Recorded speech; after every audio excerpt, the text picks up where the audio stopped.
এই দুনিয়া এখন তো আর সেই দুনিয়া নাই, মানুষ নামের মানুষ আছে দুনিয়া বোঝায়,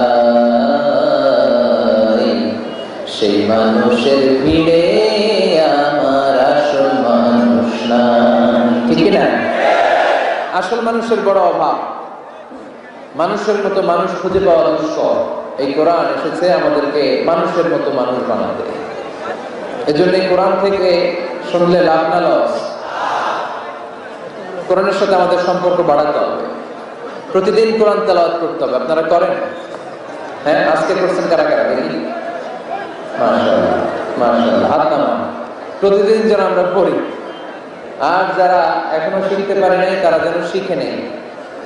কোরআন পড়া যেমনি সওয়াবের, কোরআন শোনাও তেমনি সওয়াবের। ঠিক কি না? কোরআন শুনলে রহমত নাজিল করে কে? ওয়া ইযা কুরিআল কুরআন ফাসতামিউ লাহু ওয়া আনসিতু লাআল্লাকুম তুরহামুন। যখন কোরআনের তেলাওয়াত করা হয় মনোযোগ দিয়ে শোনো, তোমাদের উপর রহমত নাজিল করবে কে? আল্লাহ।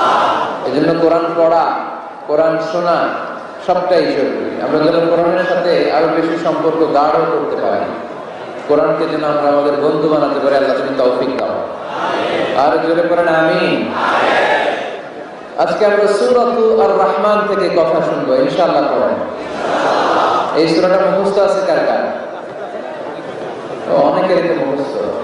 আল্লাহ, এই সূরাটা যদি মুখস্থ নাও থাকে, এই সূরার মধ্যে এমন একটা আয়াত আছে এইটা সবার মুখস্থ। ঠিক কি না?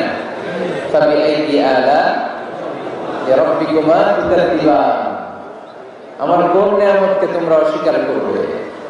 এই আয়াতটা সবার মুখস্থ আছে না নাই? মজার ব্যাপার হলো এই আয়াতটা আল্লাহ তাআলা এই সূরার ভিতরে একবার, দুইবার, 5 বার, 10 বার নয়, 31 বার উল্লেখ করেছেন। কয়বার?